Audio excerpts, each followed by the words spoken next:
Hey guys, Josh from High Flow Lifestyle. It is a rainy day outside, so I thought what better to do than go indoors.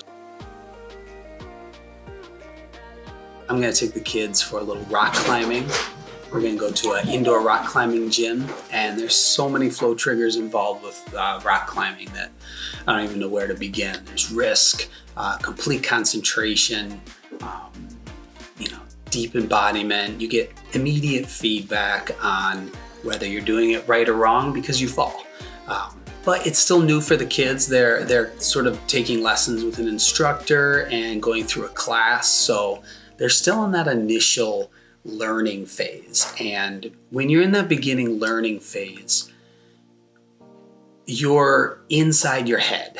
You are concentrating on doing the right thing. You're absorbing and you're learning what to do next. So there is that mental process that sort of inhibits flow right off the bat. It's not until you ingrain those skills that you're learning before natural flow and deep flow can take place. So for today, it's still a little in and out of flow, but it's still going to be a flow experience that we all have fun with.